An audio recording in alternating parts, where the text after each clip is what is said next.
Absolutely perfect day for detecting. Oh man, I live for days like this. Cool breeze, temperatures in the upper 60s, the ground a little bit wet, sun shining. And I'm back to the tannery. Last time I pulled something kind of cool. The old Boy Scout neckerchief slide, which somehow I had avoided digging all this time. I've seen lots of you guys dig them, and that was my first. So that was a good sized target. If I missed that, I'm sure I missed some other stuff. So we're going to go see what we can get on. Alright, I thought I would film this kind of semi-live because I got a really faint and sketchy signal. It hit 80 a couple times, but to be honest with you, it was one of those where it only hit about every third swing. So I popped a real big plug, and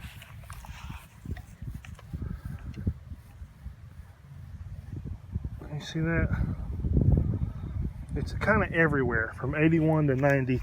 It's probably a big piece of trash, but I haven't done anything yet looked in the hole, so I thought we'd do that together. We're looking for a little target. We don't want anything big. Kind of like the way that looks so far. I'd also be happy with a bullet.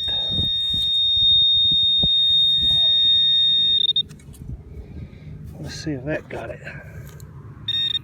What's in there, whatever it is. Oh, it is a little coin. Not nearly as high as what it was, I thought it was reading. Now, on this side of the field, I get wheats. I've never dug an Indian from this side, and we're literally, I'm looking at about 100-yard separation. The other side, I get Indians. So it would be cool to get an Indian, but with that green, I'm thinking wheat scent. Let's see. If it is an Indian, it's the first in probably a year that I pulled out of here. It's hard for me to remember, but I think it rang up too high for an Indian too.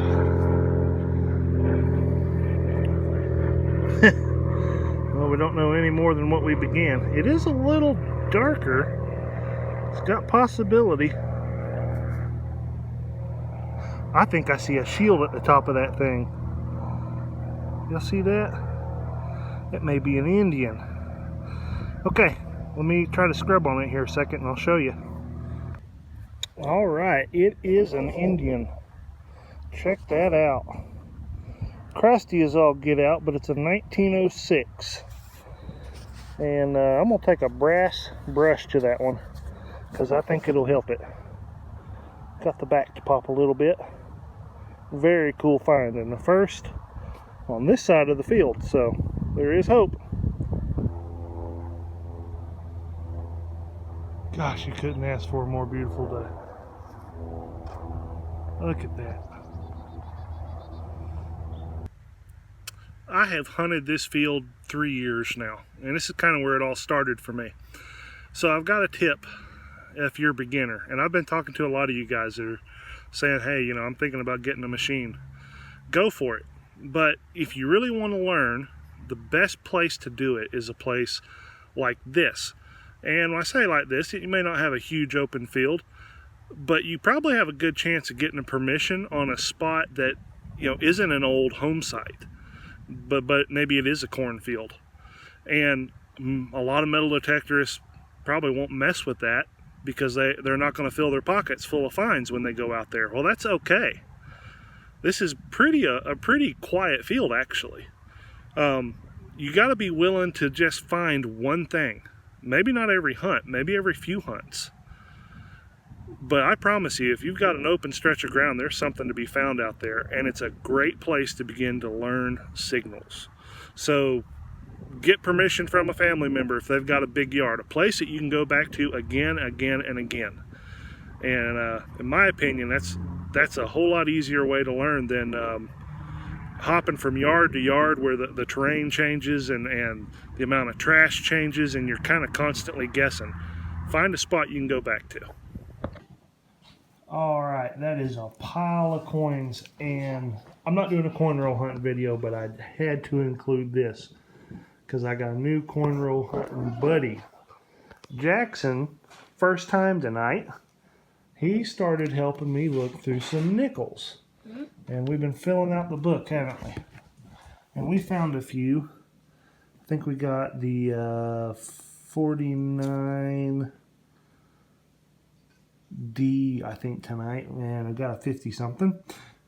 But I'm teaching Jackson a little bit what to look for, and I kind of leave him to his own devices, and he says, I don't know, this one's got me confused.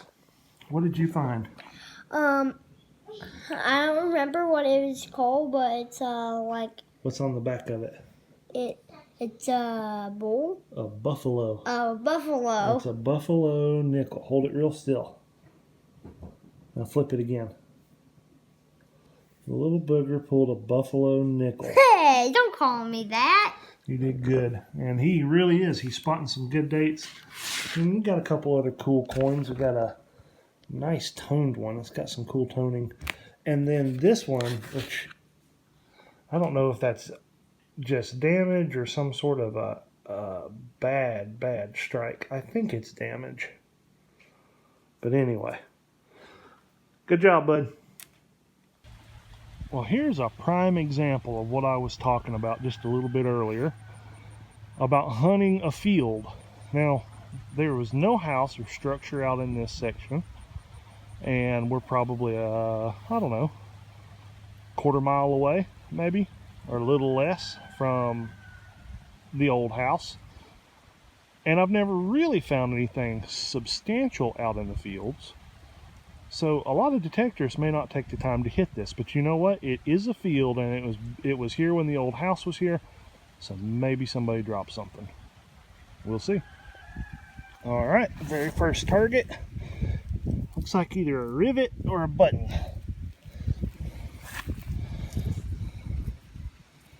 That's cool. It's one of those old 2-hole sewing buttons. That's a good old one there. Look at that. Good find. Oh gosh. Check that out. If that's not an imprint, that's a little cuff button. Or I mean, if it's not a rivet. It's smooth, it might be. Please be a shank. Yes. Yeah, all right. That is a good period relic. That may be the oldest thing I've taken off this farm. Awesome. Telling you, I went from up there at the barn all the way down to the bottom and back halfway up. And that first button, and then I think I got a couple bullet shells, and that's been it. But there it is. That's the 5th flat button I've ever found. I count those. I don't count coins, but I count flat buttons, and it may have some sort of little back mark. Very cool.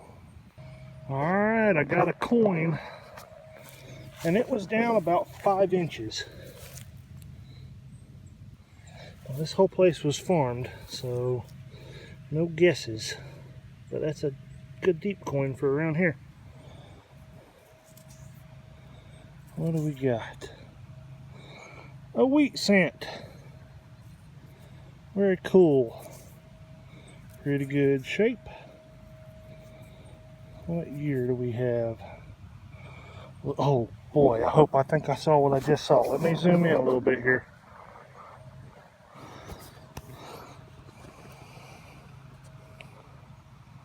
Does that say 1910?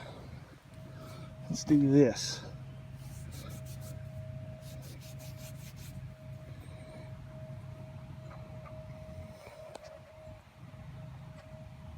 Focus.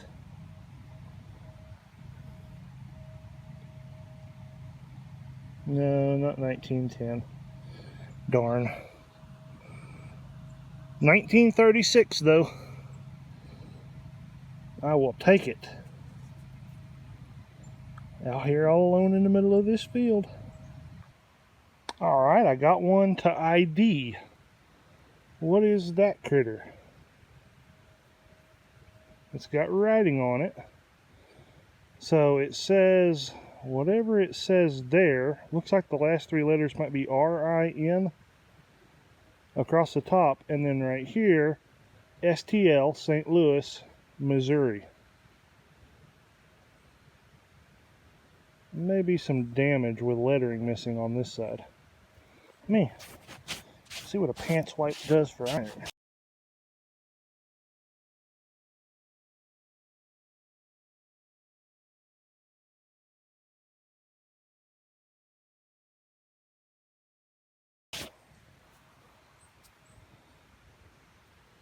That help anybody? Anyway, anybody knows what that is? I would sure like to know. Just one other observation on this thing. Look at the bolts going in either side of it. They're square-headed. I think that indicates some age too, that it's not hex head bolts. Really like to know what it is. Alright, there it is. 3 passes through the field. Once down the wall, back up the fence line, and once back down the middle. That's all I had time for today. So, here's what I got. Now this is what I'm talking about. Old empty field that you really wouldn't expect anything to be in. And I got the 5th flat button I've ever dug. And I absolutely love it. And I got a cool 2-hole sewing button. A 1936 Wheatie. That thing, which is yet to be discovered, I wonder if that doesn't say bobbin. B-O-B-B-I-N. But I don't know. Still can't make it out.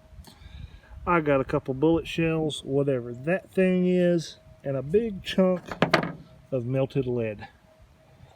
So there you go. Now, that's only 3 passes through that field. I got 100 more to go.